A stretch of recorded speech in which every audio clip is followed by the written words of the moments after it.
आकार के लिए सांस लें। वो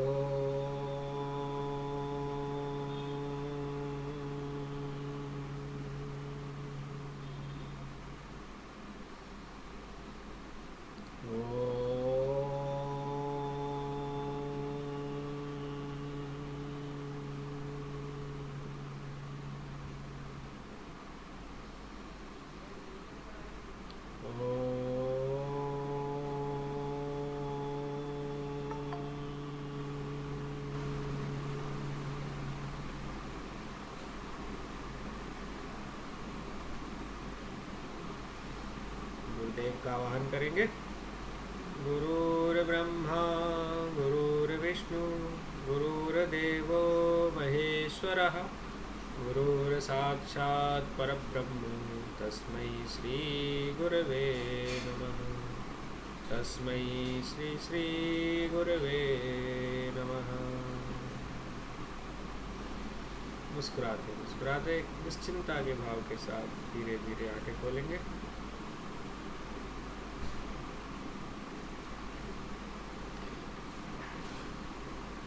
अच्छा, जो लोग अभी नए जुड़े हैं उनको कुछ समस्या तो नहीं है? अगर कोई समस्या हो तो आप मुझे सीधे बता दीजिएगा। मैं तेज़ बोल रहा हूँ, धीमे बोल रहा हूँ, समझ में कम आ रहा है, जो भी कुछ इस तरह की बात हो तो मुझे अभी बता सकते हैं। अभी अगर दिक्कत हो रही है तो फ़ोन करके बाद में बता दें, ठीक है?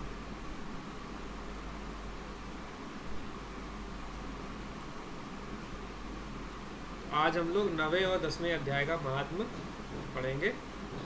फिर याद दिला दें, ये महात्म गीता के अध्याय पढ़ने का है। महात्म पढ़ने का लाभ है लेकिन सीमित है। गीता के अध्याय का नियमित पाठ करने से, नियमित अध्ययन करने का वो लाभ यहाँ बताया जा रहा है। तो भगवान शंकर पार्वती जी को यहाँ सुना रहे हैं जो भगवान विष्णु ने लक्ष्मी जी को कथाएं सुनाई थी। अभी आज बोलते हैं 9वें अध्याय के लिए। महादेव जी कहते हैं, पार्वती अब मैं आदर पूर्वक 9वें अध्याय के महात्म का वर्णन करूंगा, तुम स्थिर होकर सुनो। नर्मदा के तट पर महस्मती नाम की एक नगरी है। वहाँ माधव नाम के एक ब्राह्मण रहते थे। ठीक ठीक ठीक ठीक ठीक ठीक ठीक ठीक। आज ना है कि मेरा मन को तुम लोगों ने इतना अटकाया ना, जिस समय मैं सब काम करना चाहता हूँ उसी समय सब लोग इंटर कर रहे थे तो भूल जाते हैं।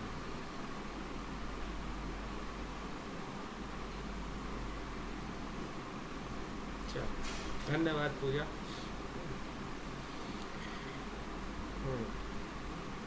उन्होंने जो ब्राह्मण थे उन्होंने विद्या के द्वारा बहुत धन कमाकर एक महान यज्ञ का अनुष्ठान आरंभ किया। उस यज्ञ में बलि देने के लिए एक बकरा मंगाया गया। जब उसके शरीर की पूजा हो गई तब सबको आश्चर्य में डालते हुए उस बकरे ने हंसकर उच्च स्वर से कहा, ब्राह्मण, इन बहुत से यज्ञों द्वारा क्या लाभ है? इनका फल तो नष्ट हो जाने वाला है तथा ये जन्म, जरा और मृत्यु के भी कारण है। यह सब करने पर भी मेरी जो वर्तमान दशा है इसे देख लो। बकरे के इस अत्यंत कौतूहलजनक वचन को सुनकर यज्ञ मंडप में रहने वाले सभी लोग बहुत ही विस्मित हुए। तब वे यजमान ब्राह्मण हाथ जोड़कर अपलक नेत्रों से देखते हुए बकरे को प्रणाम करके श्रद्धा और आदर के साथ पूछने लगे। ब्राह्मण बोले, आप किस जाति के थे?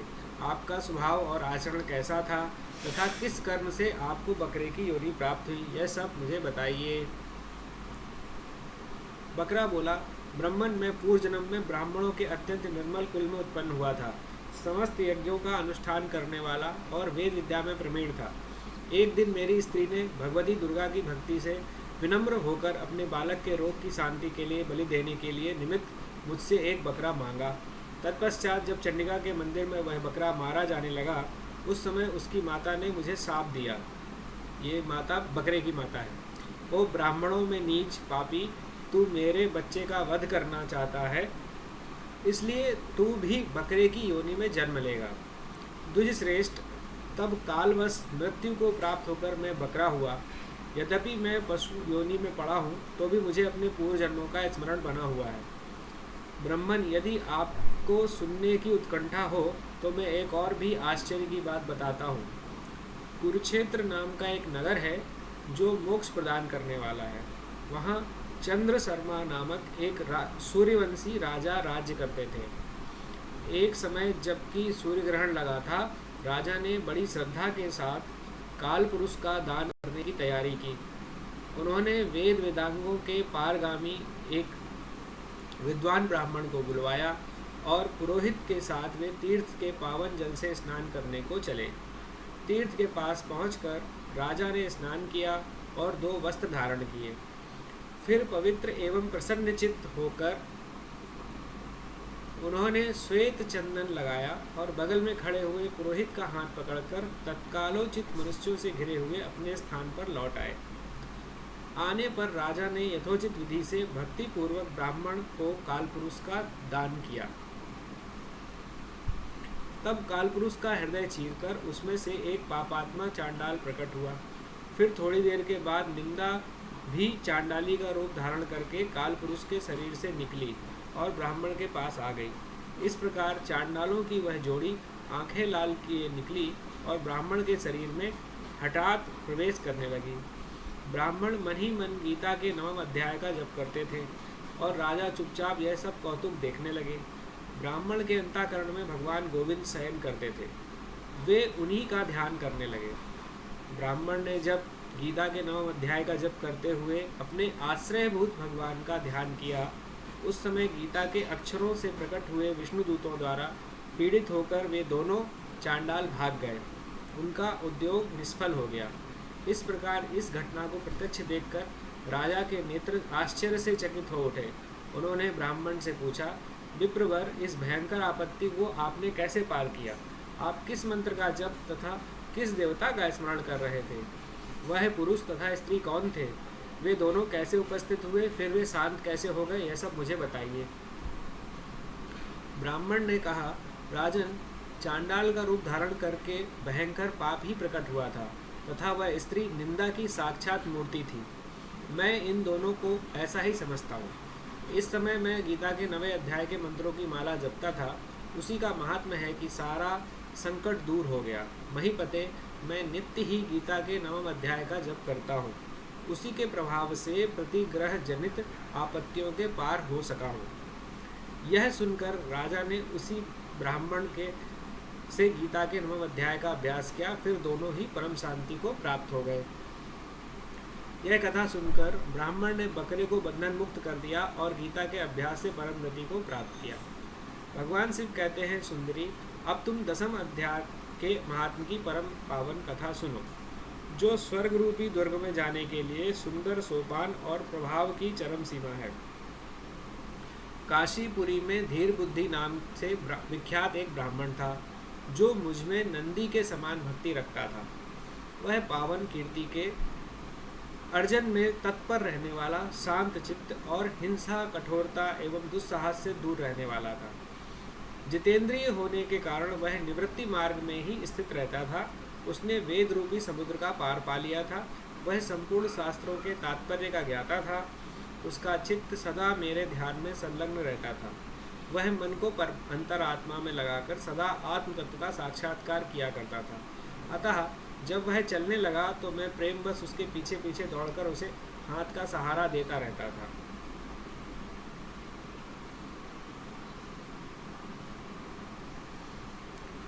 यह देखकर मेरे पार्षद भृंगी ऋषि ने पूछा, भगवान, इस प्रकार भला किसने आपका दर्शन किया होगा? यह महात्मा ने कौन सा तप, होम अथवा जप किया है कि स्वयं आप ही पद पद पर इसे हाथ का सहारा देते चलते हैं?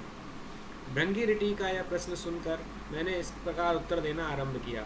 एक समय की बात है, कैलाश पर्वत के पार्श्व भाग में पुन्नाग वन के भीतर चंद्रमा की अमृतमय किरणों से धुली हुई भूमि में एक वेदी का आश्रय लेकर मैं बैठा हुआ था। मेरे बैठने के क्षण भर बाद ही सहसा बड़े जोर की आंधी उठी।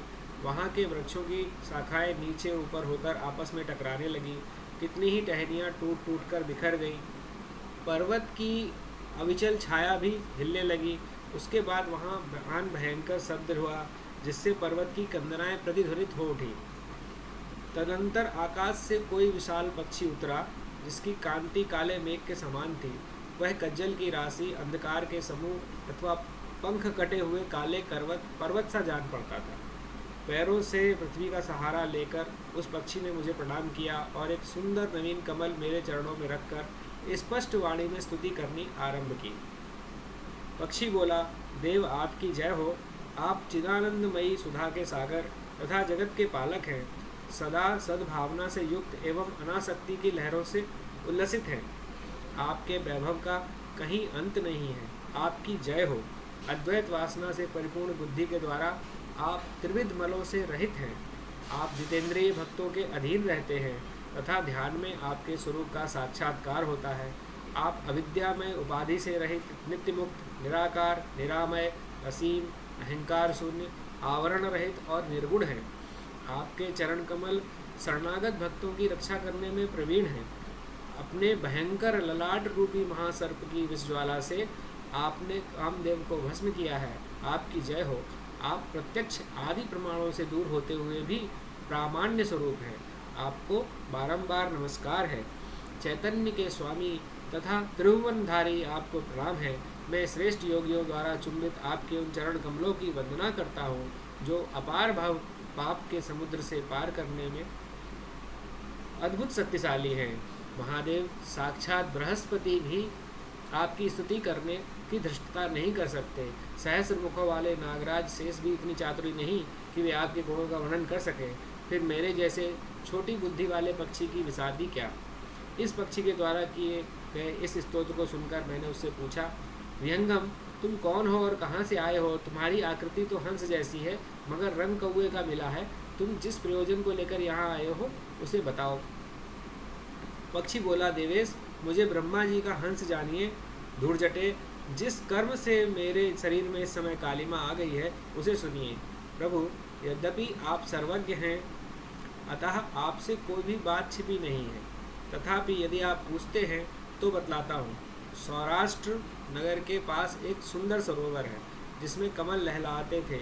उसी में से बाल चंद्रमा के टुकड़े जैसे श्वेत मृणालों के ग्रास लेकर मैं बड़ी तीव्र गति से आकाश में उड़ रहा था। उड़ते उड़ते सहसा वहाँ से पृथ्वी पर गिर पड़ा।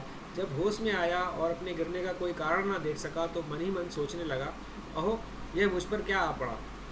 आज मेरा पतन कैसे हो गया। पके हुए कपूर के समान मेरे श्वेत शरीर में कालिमा कैसे आ गई।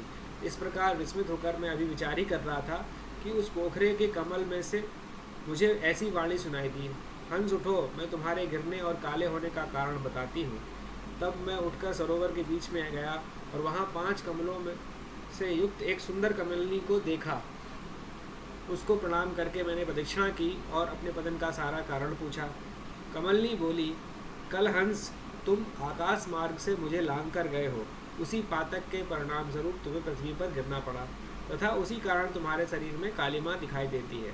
तुम्हें गिरा देख मेरे हृदय में दया भर आई और अब मैं इस मध्य कमल के द्वारा बोलने लगी हूँ। उस समय मेरे मुख से निकली हुई सुगंध को सूंघ कर 60,000 भंवरे स्वर्गलोक को प्राप्त हो गए हैं। पक्षीराज, जिस कारण मुझमें इतना वैभव, ऐसा प्रभाव आया उसे बतलाती हूँ, सुनो। इस जन्म से पहले तीसरे जन्म में मैं इस पृथ्वी पर एक ब्राह्मण की कन्या के रूप में उत्पन्न हुई थी। उस समय मेरा नाम सरोज वदना था। मैं गुरुजनों की सेवा करती हुई सदा एकमात्र पातिव्रत्य के पालन में तत्पर रहती थी। एक दिन की बात है, मैं एक मैना को पढ़ा रही थी। इससे पति सेवा में कुछ विलम्ब हो गया। इससे पति देवता कुपित हो गए और उन्होंने शाप दे दिया कि पापनी तू मैना हो जा। मरने के बाद यद्यपि मैं मैना ही हुई तथापि पातिव्रत्य के प्रसाद से मुनियों के ही घर में मुझे आश्रय मिला। किसी मुनि कन्या ने मेरा पालन पोषण किया।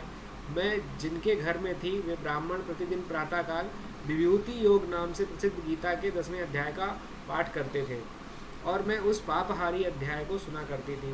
विहंगम काल आने पर मैं मैना का शरीर छोड़कर 10वें अध्याय के महात्म्य से स्वर्ग में अप्सरा हुई। मेरा नाम पद्मावती हुआ और मैं पद्मा की प्यारी सखी हो गई।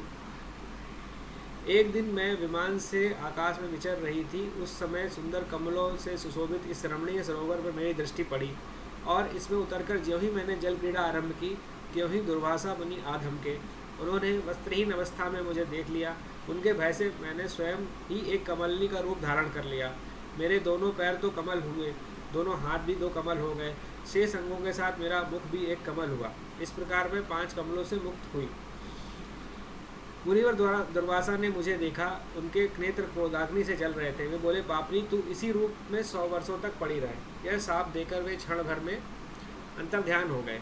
कमलनी होने पर भी विभूति योगाध्याय के महात्म से मेरी वाणी लुप्त नहीं हुई। मुझे लागने मात्र के अपराध से तुम पृथ्वी पर गिर पड़े हो। पक्षीराज, यहाँ खड़े हुए तुम्हारे सामने ही आज मेरे साप की निवृत्ति हो रही है, क्योंकि आज 100 वर्ष पूरे हो गए। मेरे द्वारा गाए जाते हुए उस उत्तम अध्याय को तुम भी सुन लो। इसके श्रवण मात्र से तुम भी आज ही मुक्त हो जाओगे। यों कहकर पद्मिनी ने स्पष्ट और सुंदर वाणी में 10वें अध्याय का पाठ किया और वह मुक्त हो गई। उसे सुनने के बाद उसी के दिए हुए उस उत्तम कमल को लाकर मैंने आपको अर्पण किया है। इतनी कथा सुनकर उस पक्षी ने अपना शरीर त्याग दिया। यह एक अद्भुत सी घटना हुई। वही पक्षी अब 10वें अध्याय के प्रभाव से ब्राह्मण कुल में उत्पन्न हुआ है। जन्म से ही अभ्यास होने के कारण शैशवावस्था में से ही उसके मुख से सदा गीता के 10वें अध्याय का उच्चारण हुआ करता है। 10वें अध्याय के अर्थ चिंतन का यह परिणाम हुआ कि वह सब भूतों में स्थित शंख चक्रधारी भगवान विष्णु का सदा ही दर्शन करता रहता है। उसकी स्नेह पूर्ण दृष्टि जब कभी किसी देहधारी के शरीर पर पड़ जाती है तो वह चाहे शराबी और ब्रह्म हत्यारा ही क्यों न हो, मुक्त हो जाता है। तथा पूर्व जन्म में अभ्यास किए हुए 10वें अध्याय के महात्म से इसको दुर्लभ तत्व ज्ञान प्राप्त है तथा इसने जीवन मुक्ति भी पाली है। अतः अब यह रास्ता चलने लगता है तो मैं इसके हाथ का सहारा दिए रहता हूँ। भृंगी यह सब 10वें अध्याय की महामहिमा है। पार्वती, इस प्रकार मैंने भृंगी के सामने जो पापनाशक कथा कही थी वही यहाँ तुमसे भी कही है। नर हो या नारी अथवा कोई भी हो क्यों ना हो, यह 10वें अध्याय के श्रवण मात्र से उसे सब आश्रमों के पालन का फल प्राप्त होता है।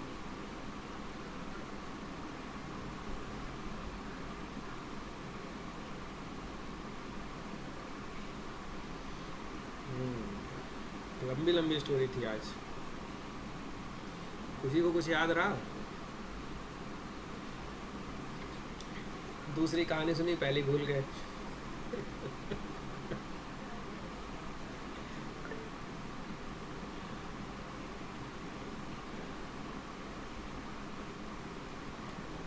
नवें अध्याय में एक बकरा था।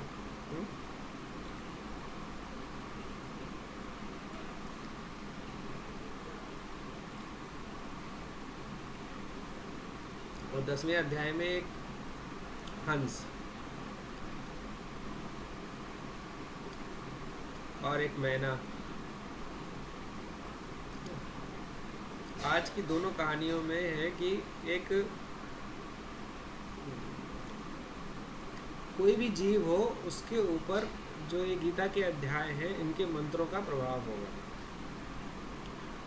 तो अगर किसी भी जीव पे हो रहा है तो हम पर भी होगा। अब एक और चीज़ बताएं कि जो ये कहानियाँ जिस समय की हैं ना उसमें संस्कृत भाषा ऐसी थी जैसे आजकल हम लोग हिंदी बोलते हैं, तो सबको संस्कृत समझ में आती थी। जो गीता में फिर वो श्लोक बोला गया ना उसका क्या अर्थ है वो सबको समझ में आ रहा था। आज के समय में अगर हम सिर्फ अध्याय पढ़ लें और अर्थ नहीं जाने तो हमें बहुत ज़्यादा लाभ नहीं हो पाएगा। लाभ होगा लेकिन फिर बहुत ज़्यादा मेहनत करने के बाद होगा। और अगर हम अर्थ के साथ पढ़ते हैं रोज़ तो हमें बहुत जल्दी लाभ हो जाएगा। क्योंकि हमें अगर मान लीजिए आपने 30, 35, 40 जितने भी श्लोक हैं उस अध्याय में उनको रोज़ पढ़ा तो उसमें से कोई 1-2 श्लोक ऐसे तो होंगे जिनकी बात कुछ दिमाग में घुसेगी और उससे हमारे जीवन में परिवर्तन आना बहुत आसान हो जाता है। क्योंकि जब हम उस ज्ञान को जीवन में धारण करते हैं तो ये हम हरि गीता जी पढ़ते हैं। हाँ, जो हम हरि गीता पढ़ते हैं ना, हाँ, हाँ, तो उसमें तो हम ये जो श्लोक है उसको वो पढ़ते हैं हिंदी में मिक्स करके, हिंदी संस्कृत में। नहीं, हरि गीता तो अलग है। गीता जो हरि गीता तो एक बड़े दयालु कृपालु महर्षि थे, उन्होंने लिखी है। इसी गीता का पद्य में अनुवाद है। गीता का ही पद्य में अनुवाद है। हाँ, हाँ, ठीक है, वो मैं समझ गया। पद्य में, हाँ, पद्य में। लेकिन यहाँ वो तो इजी है पढ़ने में। आंटी आपको मैंने उस दिन भी बताया था ना कि आप इजी और कठिन को छोड़ दीजिए, आपने बहुत कठिन और सरल काम कर लिए इस जन्म में, अब इस जन्म में आप सरल और कठिन से पार चले गए हो, है ना। अब आप सरल और कठिन नहीं सोचो, बस ये सोचो कि जो है सो उसका है, सरल है तो उसका है, कठिन है तो उसका है। अगर वो हो पा रहा है तो उसके इसकी इच्छा है, नहीं हो पा रहा है तो भी उसकी इच्छा है। आप बस उस पर फोकस करो, ये मत सोचो कि आपसे पाठ हो रहा है या नहीं हो रहा है, आप बस करो। सफलता पर ध्यान नहीं दो, करने पे ध्यान दो, है ना। तो क्योंकि जब जितना हमारे पास समय है ना, हम उस हिसाब से काम करें, उस तरह से हम सबको सोचना चाहिए। मैं सबके लिए बोल रहा हूँ कि कोई चाहे यंग हो या एजेड हो, गारंटी तो किसी की नहीं है कि कल की सुबह हम लोग सब गुड मॉर्निंग कौन कौन कहेगा।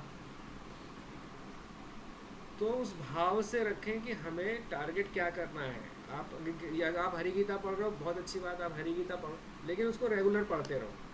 यहाँ हम लोग जो महात्म्य की बात कर रहे हैं वो महात्म्य है जो लोगों ने, भगवान कृष्ण ने जो बोला है उस अध्याय संस्कृत के। यहाँ महात्म्य हरि गीता का नहीं है, पद्म पुराण में, पद्म पुराण में महात्म्य है जो भगवान ने बोला है, तो हम लोग उस पर ही बात कर रहे हैं। अब आई बात कि 9वें अध्याय में क्या है। 9वें अध्याय में 7वें अध्याय में जो भगवान ने बोला था ना, उसको भगवान ने अर्जुन को बोला कि मैं तुम्हें फिर से रिपीट कर रहा हूँ जो पहले बोला है ना, और उसको दूसरे तरह से बताया कि ये सबसे गहन और सबसे जैसे कहते हैं गूढ़ अध्याय है। उन्होंने कहा कि बहुत ही गुही है, गुहितम शब्द इस्तेमाल किया, मतलब बहुत ही जो रहस्य वाली बात है मैं तुम्हें वो बता रहा हूँ। और तो उस भाव से बताया पहली चीज़, और वो कहा कि वही ज्ञान विज्ञान को उन्होंने फिर से बताया, दोबारा से रिपीट कर रहे हैं उसको, और एलोबरेट किया है इसमें, मतलब और बढ़ाया है। अब मैं पूरा अध्याय तो बताने की स्थिति में नहीं हूँ अभी समय के हिसाब से। जो मेजर उसमें 2-3 मुख्य श्लोक हैं वो मैं बता देता हूँ आपको। एक तो श्लोक आप सब ने सुन रखा होगा ना, जो LIC का है, योगक्षेम महाम्यहम, वो इसी अध्याय का है। उसका क्या है सार, कि जो भी मुझे अनन्य चित्त से, अनन्य चित्त का मतलब किसी और के बारे में नहीं सोच के सिर्फ मेरे बारे में सोचता है, अनन्य चित्त से मेरा निरंतर ध्यान करता है, निरंतर भी है सबसे इम्पोर्टेंट चीज़, सतत, उसकी योगक्षेम का वहन मैं करता हूँ। योगक्षेम का मतलब क्या होता है, योग का मतलब होता है जो आपको नहीं मिला है वो मिला देते हैं भगवान। क्षेम का मतलब होता है जो आपके पास है उसकी रक्षा करते हैं। और यही हमारे जीवन के सारे दुखों का आधार है कि हम या तो ये सोचते रहते हैं भगवान हमें ये दे दे, ये दे दे, ये दे दे, ये दे दे, हाँ? या भगवान से सोचते हैं कि ये जो हमारे पास है वो कोई और ना ले जाए, छीन ना जाए हमसे, हमारे से दूर ना हो जाए। इसके अलावा तो कोई दुख है नहीं, यही दुख है। तो भगवान इन दोनों दुख से बचाते रहते हैं, योग और क्षेम को वहन करते हैं। किसका, जो उनको अनन्य चित्त से, मतलब बिना किसी दूसरे के बारे में सोचे हुए लगातार उनका ही ध्यान करता है। ये ठीक है, एक तो ये श्लोक है, और कई काफ़ी सारे श्लोक हैं, 33-34 श्लोक हैं, उनमें एक ये बहुत इम्पॉर्टेंट है। और पुराने उसको रिपीट किया, 7वें अध्याय की बहुत सारी चीज़ें रिपीट हैं। फिर एक श्लोक जो बहुत अच्छा है, एक है कि वो लास्ट में उसका सार, गीता का सार है, वो 9वें अध्याय में भी बताया है, 18वें अध्याय में बताया फिर से, वो है मन मना भव मद भक्ता मद्याजी माम नमस्कुरु। ये है, मेरे लिए मन वाला हो जाओ, मतलब अपना मन मुझे दे दो, मेरा भक्त हो जाओ, मेरी पूजा करो, मुझे प्रणाम करो, और इस प्रकार मेरे प्राणायाम होने पे मैं तुम्हें मिल जाऊंगा। जो नीचे वाली लाइन है उसका मतलब ये है। अब ये बहुत गूढ़ बात है और बहुत आसान है, सिंपल बात में भगवान बोल रहे हैं कि सिर्फ मेरे बारे में ही सब अपनी प्रक्रियाओं को करो। उसमें एक श्लोक ये भी आता है कि अपने सारे कर्मों को मुझे समर्पित कर दोगे तो मुझे प्राप्त होगे। उन्होंने कर्मों के नाम तक लिखे, खाओ पियो, काम करो, सांस लो, जो भी काम कर रहे हो, हर उन काम का भी डिटेल दे रखा है समझाने के लिए। कुछ भी काम करते हो सब मुझे अर्पित कर दो, सब कर्मों को मुझे समर्पित कर दोगे तो मुझे प्राप्त करोगे। ये भी एक श्लोक है इसमें। ऐसे करके ये 9वें अध्याय के जो मुख्य मुख्य श्लोक है वो मैंने आपको बताया। फिर 10वें अध्याय में क्या है, 10वां अध्याय तो विभूति योग के नाम से मशहूर है, तो उसमें सबसे अच्छा अध्याय श्लोक जो एक है जिसके बारे में हम सब लोगों को ध्यान देना चाहिए, वो है 10वां श्लोक, 10वें अध्याय का 10वां श्लोक। उसमें भगवान बोलते हैं कि जो मेरा चिंतन करते रहते हैं उनको मैं बुद्धि योग देता हूँ। बुद्धि योग से क्या होता है कि आपके भीतर का जो भी अज्ञान है वो भगवान ही अपना ज्ञान दे करके उसे समाप्त कर देते हैं, किसी और के पास जाने की ज़रूरत नहीं है। ये उन्होंने 10वें अध्याय के 10वें श्लोक में बोला कि मैं बुद्धि योग देता हूँ। फिर विभूति पूरी अपनी बताई है कि आदित्यों में मैं विष्णु हूँ, चमकने वाली चीज़ों में मैं सूर्य हूँ, जो हथियार उठाते हैं उनमें मैं राम हूँ, यादवों में मैं कृष्ण हूँ, पांडवों में अर्जुन हूँ। मतलब जहाँ जो अच्छा है वो मैं हूँ। वृक्षों में पेड़ जो है मैं पीपल हूँ, पक्षियों में गरुड़ हूँ, पशुओं में सिंह हूँ। जो कहीं भी कोई भी श्रेष्ठता आपको दिख रही है कि सेनापतियों में मैं स्कंद हूँ, रुद्रों में शंकर हूँ, ऐसे करके भगवान ने पूरे अपनी विभूतियों के वर्णन किया है। तो बात उसमें आखिरी में श्लोक में बोलते हैं क्या है कि कहीं भी कुछ भी तुमको लगे कि इच्छा है, स्पेशल है, वो मेरे ही अंश का तेज है। ठीक है, कहीं भी कुछ भी तुमको लगे कि ये स्पेशल है, जिसके अंदर कुछ भी तुम्हें विशेषता दिखाई देती है, वो मेरे अंश का ही अंश का ही प्रभाव है और कुछ नहीं है उसमें। अंश से ही उसके अंदर वो ऐसी विशिष्टता आई है। बस ये भाव रखो, कहीं कुछ भी तुम्हें दुनिया में दिखाई दे ऐसा जो लगे कि अरे वाह, ये भाव आ जाए कि हाँ कितना अच्छा है, तो वो अच्छा सिर्फ और सिर्फ मेरे कारण से हो रहा है, मुझे ही याद करना। ये एक सुंदर तरीके से। अब ये क्यों भगवान ने कहानी सुनाई विभूति की? तो अर्जुन का प्रश्न था। अर्जुन का प्रश्न क्या था? अभी हम जब बोलते रहते हैं ना कि भगवान को 24 घंटे याद रखना है, कैसे करेंगे? तो अर्जुन ने ही ये प्रश्न किया था कि भगवान हम आपको लगातार कैसे कैसे याद कर सकते हैं। तो भगवान ने फिर अपनी विभूतियों का वर्णन किया कि भाई तुम अगर कहीं बाहर जा रहे हो तो पेड़ देखोगे, कहीं किसी से मिल रहे हो तो उसका कुछ ना कुछ कोई ना कोई काम करता होगा वो। तो कोई भी चीज़ देख रहे हो, पशु पक्षी देख रहे हो, काम काज देख रहे हो, दुनिया में किसी से मिल रहे हो, तो कुछ ना कुछ उसमें खासियत होगी, उन खासियत से मुझे याद कर लेना। पेड़ पौधे देखे तो अगर पीपल दिख गया तो भगवान की याद आ गई, है ना। नदी देखी, अगर गंगा देखी तो भगवान की याद आ गई, समुद्र देखा तो भगवान की याद आ गई। ऐसे करके उन्होंने सब जगह बताया। पवित्र करने वालों में मैं पवन हूँ। अब हवा से तो बाहर हम लोग है ही नहीं, तो भगवान को तो भूल ही नहीं सकते कभी, क्योंकि हवा तो चारों तरफ हमारे साथ पास है। तो उन्होंने बोला पवित्र करने वालों में मैं पवन हूँ। तो इस प्रकार से उन्होंने सबका, वसुओं में मैं अग्नि हूँ। अब अग्नि भी जब देखोगे तो भगवान की याद आए, पवन देखो भगवान की याद आए, समुद्र देखो भगवान की, गंगा देखो भगवान। तो मतलब जब कुछ भी देख रहे हो अपने आसपास, हर क्षण वो बता रहे हैं कि याद करने का बहाना दे रहे हैं कि मुझे ऐसे ऐसे ऐसे करके याद कर सकते हो। ठीक है। तो 9वें अध्याय में उन्होंने प्रैक्टिकल बात बताई। कर्म जो लोग ऐसे नहीं कि भाई जो भी काम कर रहे हो भगवान के लिए कर रहे हो, सांस भी ले रहे हो भगवान के लिए, खाना खा रहे हो भगवान के लिए, खाना बना रहे हो भगवान के लिए, टहल रहे हो, जा रहे हो, हाथ पाँव हिला रहे हो, आंखें मिचका रहे हो, आंखें खोल रहे हो, कुछ भी कर रहे हो भगवान के लिए कर रहे हो। ये ऐसे करके पूरा एक एक कर्म के साथ उन्होंने बताया। ठीक। तो वो 9वें अध्याय का हो गया। ऐसे 10वें अध्याय का इस बात को हमें बस केवल बार बार अपने में याद दिलाना है कि जहाँ जो भी विभूति दिख रही है वो उसी का स्वरूप है। और जितना बार बार हम याद करेंगे तो हमारा जो अनन्य चित्त वाले जो स्मृति है वो आसान होने लगेगी। और जब वो आसान हो जाएगी हमारे लिए, तो हमारे योगक्षेम वहाँ में हम जो उन्होंने वादा किया है वो अपने आप से निभाने लगेंगे। क्योंकि उसकी शर्त हम जो उसकी भाई पॉलिसी है तो उसका हर साल देना पड़ता है ना। तो उसका जो प्रीमियम है, पॉलिसी का प्रीमियम यह है, वो बोलते हैं कि मुझे अनन्य चित्त से सदा याद कर दो। ये प्रीमियम दोगे तो वो पॉलिसी को फुलफिल करते रहेंगे कि योगक्षेम, मैं तुम्हारा योगक्षेम पालन करता रहूँगा। ठीक है। तो अभी देखो मुझे कई सारे लोगों को लोग नींद में दिख रहे हैं, तो इतना जल्दी ध्यान में ना जाओ।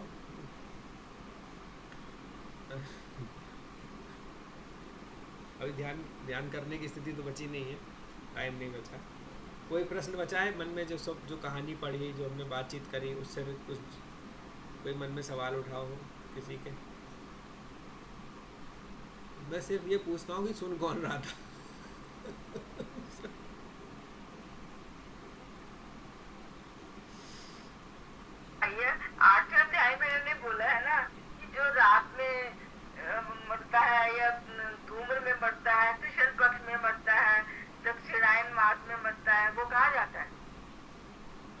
चंद्रलोक के रास्ते से जाता है और वापस आ जाता है, भोग भाग के जो अपने कर्मों का फल। अच्छा, जो शुक्ल पक्ष में मरता है और जो कृष्ण पक्ष में मरता है।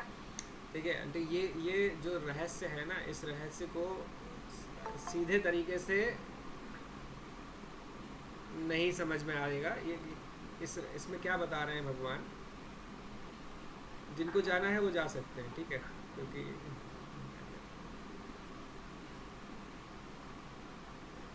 दो मार्ग हैं ये वो चीज़ नहीं है, समय की बात नहीं करी जा रही है, ये मार्ग है। मार्ग का मतलब होता है कि आप जीवन जिए कैसे। तो आपके जीवन में प्रधानता किसकी रही? सूर्य के जो रास्ता बताया गया है वो प्रधानता है डिसिप्लिन से जीने का। सूर्य को कभी आपने नहीं देखा होगा कि आज थोड़े से हैं, फिर बड़े हो गए, फिर छोटे हो गए, फिर मन मर्जी कितने बजे भी सूर्योदय हो रहा है, कितने बजे भी सूर्यास्त हो रहा है। नहीं, एक डिसिप्लिन है जीवन में, एक नियम का बंधन है, नियम पालन से चल रहा है और सबका उसी से जीवन आधारित है। अगर सूर्य सोचिए चंद्र के हिसाब से अगर हो रहा होता तो पृथ्वी पे कभी जीवन हो नहीं सकता था। चंद्रमा का क्या है, मनमाफिक जी रहे हैं। आज उग गए, 2 बजे रात में दर्शन हो रहे हैं, कभी दोपहर में ही दर्शन हो गए, तो कोई नियम पालन नहीं है। कभी इतने से हैं, कभी पूरे हैं, आज दिखाई ही नहीं दे रहे हैं। तो जो चंद्रमा वाले लोग हैं वो क्या है, वो प्रधान है अपनी मर्जी के। एक है एक नियम पालन वाला है जीवन और एक है अपनी मर्जी वाला जीवन। ये दो मार्ग हैं। तो आप नियम पालन वाले जीवन से चलते हो तो उसमें बोलते हैं कि ऐसे रास्ता है जो रास्ते से जाके आप अपुनरावृत्ति पे जा सकते हो। अपुनरावृत्ति का मतलब क्या है, वापस नहीं आना पड़ेगा। और इस रास्ते में क्या है, पुनरावृत्ति है, वापस नहीं आए। तो इसमें वापस आने का गारंटी है। अपनी मर्जी से चलोगे, जाओगे, ठोकर खाओगे, वापस आना। ये इसका रहस्य है। और हम लोग सोच लेते हैं कि कृष्ण पक्ष शुक्ल पक्ष, ये उसका कुछ लेना देना नहीं। भगवान कृष्ण खुद ही कृष्ण पक्ष में पैदा हुए, वो क्या नहीं मुक्त थे? वो तो मुक्त पैदा हुए हैं। और कितने महात्मा कृष्ण पक्ष में मरे हैं, कितने महात्मा। अच्छा, दक्षिणायन और उत्तरायण का क्या मतलब होता है? अच्छा, मतलब हाँ, वो बहुत आसान है। जब संक्रांति होती है ना 14 जनवरी वाली, उस संक्रांति से 6 महीना गिन लीजिए, ये उत्तरायण है। और उसके बाद के संक्रांति तक का समय दक्षिणायन है। अभी दक्षिणायन चल रहा है। दक्षिणायन में इतनी इंपॉर्टेंट शरद नवरात्रि आती है, इसमें तो मरने पे लोग मुक्त नहीं होते। एकादशी में तो हर एकादशी पे लोग मुक्त हो जाते हैं, मरने पे लोग बताते हैं। तो फिर दक्षिणायन में तो नहीं एकादशी होगी क्या? तो ये जो है ना, कहने का तात्पर्य अलग था। उसमें कहना ये चाह रहे हैं कि जो लोग डिसिप्लिन से चल रहे हैं, शुक्ल का मतलब होता है सफ़ेद, सफ़ेद का हमेशा मतलब होता है सही रास्ता, ज्ञान से भरा रास्ता। कृष्ण का मतलब होता है काला, जो अज्ञान का भी एक प्रतीक है। तमस बोलते हैं ना, तम मतलब तो अज्ञान का प्रतीक है। तो जो अज्ञान के रास्ते जा रहे हैं तो उनको अज्ञान के रास्ते में क्या है कि सकाम भाव से, जो आप मान लो जिन लोगों ने पूजा पाठ भी की इस भाव से कि मुझे ये मिल जाए वो मिल जाए, तो उन्हें मिल जाता है। स्वर्ग मिल गया, यहाँ पे राजा बन गए, सब बन गए, लेकिन फाइनली क्या है, फिर मर गए, फिर आगे पैदा होना पड़ेगा। इसलिए इसे पुनरावृत्ति का मार्ग बोलते हैं। और वो मार्ग ज्ञान का मार्ग है, तो उसमें अपुनरावृत्ति बोलते हैं कि उसमें जाके आदमी भगवान के धाम पहुँच जाता है, जहाँ से लौटना नहीं है। ये इसका बहुत बड़ा रहस्य है। ठीक है, और कोई प्रश्न है किसी के?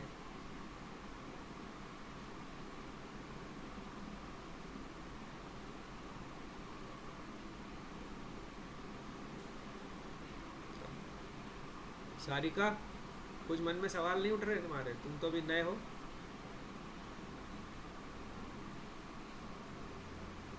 अभी तो मैं केवल सुन रही हूँ। अच्छा, चेक कर रही हो कि आता है कि नहीं आता है, तो फिर बाद में बताऊंगी। हाँ, अभी थोड़ा सा 2 दिन हुए हैं, फिर चलेंगे। ठीक है, चेक करके बता देना मुझे 2-3 दिन बाद।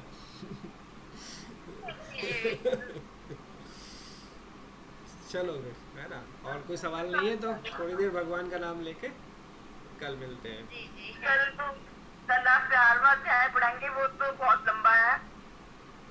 अध्याय कल आप 11वां अध्याय के बारे में अध्याय कहाँ बताएंगे। पढ़ाएंगे? हम तो वो पढ़ाएंगे ना अपना कथा सुनेंगे हम लोग। अध्याय तो देखिए हमने तीन श्लोक में पूरा अध्याय खत्म कर दिया। अपन तो अध्याय देख वो अभी हम लोग 11वां तो बहुत लंबा है। आंटी अभी तो हम वही तो बता रहे हैं कि अभी हम लोग अध्याय पे तो बात कर रहे हैं, केवल मार्केटिंग कर रहे हैं, अभी अध्याय तो पढ़ा नहीं रहे हैं।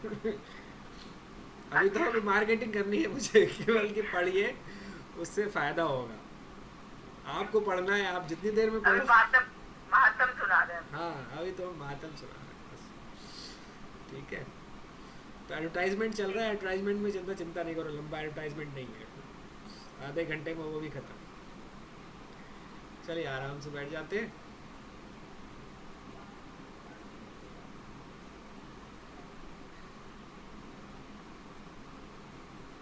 एक भागवत जी का श्लोक है, आप सबको पता है, इसको ही 3 बार बोलते हैं। कृष्णाय वासुदेवाय हरये परमात्मने प्रणतक्लेशनाशाय गोविंदाय नमो नमः। कृष्णाय वासुदेवाय हरये परमात्मने प्रणतक्लेशनाशाय गोविंदाय नमो नमः। कृष्णाय वासुदेवाय हरये परमात्मने प्रणतक्लेशनाशाय गोविंदाय नमो नमः।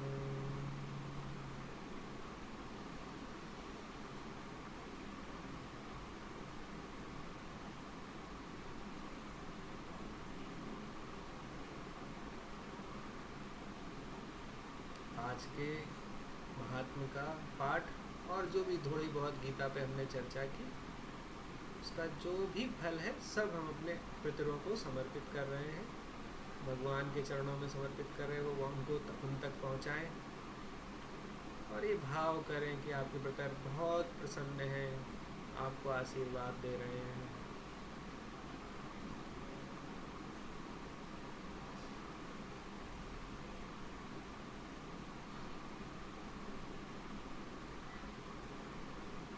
ओम शांति शांति शांति।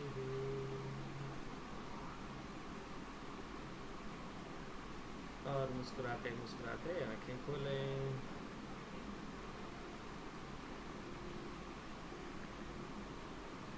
फिर से याद दिला देता हूँ कि हम ये सब जो कर रहे हैं सब गीता पढ़ने के लिए, प्रेरणा देने के लिए है। तो आप सबसे फिर से रिक्वेस्ट है, गुजारिश है, प्रार्थना है कि पढ़ते रहिए। जय गुरुदेव।